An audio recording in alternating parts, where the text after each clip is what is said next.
Kemuliaan bagi Sang Bapa, Sang Putra, serta Sang Roh Kudus. Amin. Hari ini Minggu 17 Maret kalender gereja atau 30 Maret kalender sipil, kita merayakan Minggu Yohanes Klimakos atau tangga rohani. Jangan terkejut jika manusia akan mengalami kejatuhan setiap harinya. Namun jangan menyerah, bangunlah kembali dengan berani. Karena malaikat pelindungmu selalu menjagamu dan membuatmu semakin sabar untuk masalah yang lebih besar. Dari Yohanes Klimakos, Jan Lasvinsnik, dari biara Katerin Sinai, tahun 579 sampai 659. Sering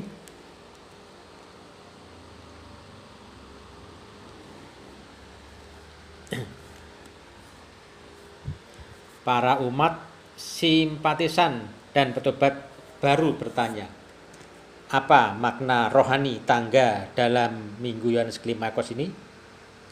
Dalam bait Allah di Yerusalem ada ruang Maha Kudus dan ruang kudus yang dibatasi di tabir.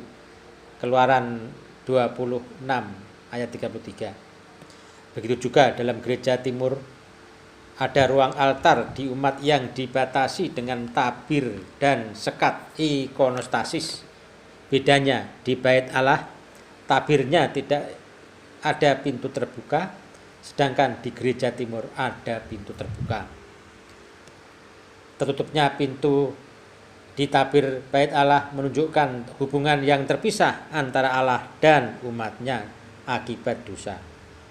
Hanya imam besar yang bisa masuk ke ruang Maha Kudus setahun sekali pada hari raya pendamaian untuk mempersembahkan kurban dan mendoakan ampunan dosa bagi umat Israel. Sedangkan pada gereja para rasul yang ortodok, sekat itu ada pintunya yang menunjukkan bahwa hubungan Allah dan umatnya sudah dibuka melalui karya salib Kristus. Efesus 1 ayat 10. Hal itu terjadi sebab pada penyaliban Yesus terjadi gempa bumi dahsyat yang merobek tabir bait Allah. Matius 27 ayat 51. Terbelahnya tabir bait Allah pada saat Yesus disalibkan adalah tanda dari Allah bahwa Kristus adalah kurban penghapus dosa manusia. Sehingga sekarang hubungan Allah dan manusia yang percaya pada Kristus itu sudah terjadi. Maka umat beriman bisa masuk ke ruang Maha Kudus yang adalah simbol surga. Namun masuknya orang percaya untuk menuju hidup kekal surgawi itu tentu ada langkah-langkahnya secara bertahap. Ini seperti langkah naik tangga yang makna menuju ke atas atau ke surga di mana Kristus ada. Maka oleh Yohanes Klimakos tahap kehidupan rohani seorang beriman itu digambarkan seperti orang yang sedang naik tangga. Inilah tangga rohani, yaitu ilustrasi bahwa orang beriman itu harus maju terus, naik terus, walaupun tantangannya semakin besar. Dengan semakin tingginya anak tangga yang dinaiki artinya semakin tinggi kehidupan rohani seorang, maka semakin banyak tantangannya. Orang yang mulai mengenal hakikat kebenaran iman pun banyak tantangannya, seperti permulaan orang akan naik anak tangga pertama. Namun kita harus sabar dan tidak boleh putus asa seperti Abraham dalam perjalanan hidup rohani yang makin meningkat ini. Ibrani 6 ayat 15. Maka umat ortodok yang melaksanakan sembahyang, berpuasa, bersedekah, doa, batin, hidup saleh dan lain-lain adalah bagaikan orang yang menaiki anak tangga. Tiap-tiap tangga akan memiliki perjuangannya sendiri. Dalam ikon digambarkan barisan orang yang berusaha naik tangga.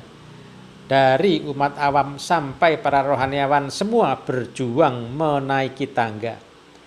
Dari anak tangga yang paling bawah kepada anak tangga yang paling atas. Di bawah tangga telah siap para roh-roh kegelapan yang berusaha menyeret setiap orang yang berusaha untuk naik.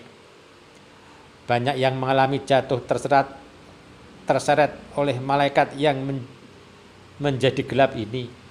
Bukan hanya umat awam saja, namun para rohaniawan yang berbusana imam banyak yang jatuh terjerembab juga. Semua usaha naik tangga itu harus dilakukan demi mencapai ruang di balik tabir yang adalah gambaran surga, yaitu hidup kekal melalui manunggal dengan Kristus.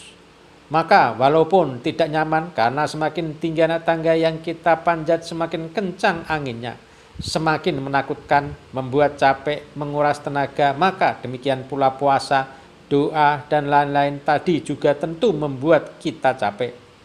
Menguras tenaga, menderita, menahan lapar, sabar ketika diajak orang, dan lain-lain. Demi kita mencapai manunggal bersama Kristus. Sehingga sebagaimana Kristus itu memiliki hidup kekal, maka kita yang manunggal dengan Kristus yang di surga, yang digambarkan dengan ruang Maha Kudus, akan beroleh hidup kekal juga. Puasa adalah upaya untuk memanjat tangga rohani ini juga dengan sabar, karena melakukan puasa dengan menahan lapar, sabar, dan hidup saleh. Jadi puasa selama 40 hari ini adalah gambaran orang naik tangga rohani. Perayaan Paskah nanti bukan sekedar ritus perayaan saja, tapi juga merupakan momen peningkatan kedalaman kita dalam manunggal dengan Kristus, serta peningkatan pemulihan jiwa yang dicapai dalam sinar kemuliaan ilahi, yaitu energi ilahi itu sendiri dalam mencapai tangga teratas dengan sabar. Seperti sabarnya Abraham dalam bacaan kita minggu ini demi mencapai hidup kekal, karena puasa itu sendiri sesungguhnya adalah upaya menguasai tubuh dan segala hawa nafsunya, yaitu menyalibkan tubuh dan nafsu-nafsunya ini. Yohanes Klimakus menulis dalam salah satu langkah dari 30 langkah naik tangga itu adalah duka cita yang menghasilkan sukacita, yang membicarakan tentang karunia air mata dalam proses pembersihan batin. Apa maksudnya karunia air mata? Hati atau batin adalah keberadaan manusia yang dalam tempat penampungan baik kebenaran maupun ketidakbenaran. Karena itu menjaga batin itu sangat penting agar dapat banyak hal bisa terseleksi masuk ke dalam hati, yang bertugas menyeleksi setiap hal yang masuk ke dalam hati.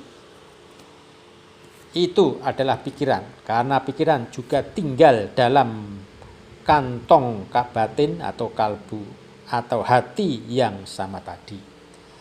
Kitab suci mengingatkan kepada orang percaya, jagalah hatimu dengan segala kewaspadaan, karena dari situlah terpancar kehidupan. Amsal 4 ayat 23. Dalam menjaga kalbu, air mata pertobatan itu menempati tempat penting dalam upaya pembersihan kalbu.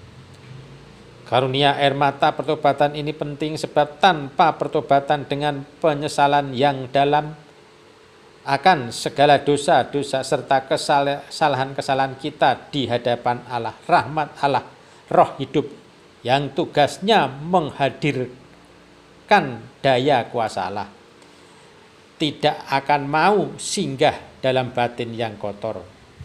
Mata batin manusia menjadi tempat tinggalnya kuasa Allah untuk membimbing dan mengarahkan segala kemanusiaan kita, baik manusia yang lahir dan manusia yang batin.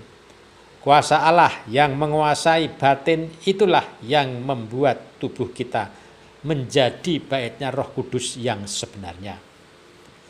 Dalam hubungannya dengan puasa, maka penyesalan akan segala dosa dengan tangisan banjir air mata dengan dipadukan Dengan puasa bisa dengan cepat membantu proses pembersihan kotoran dalam hati manusia.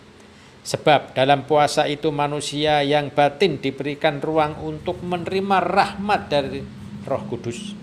Jika biasanya manusia jasmani yang dominan memimpin, sekarang manusia yang batin yang diganti pemimpin. Situlah proses pembersihan batin hati terjadi.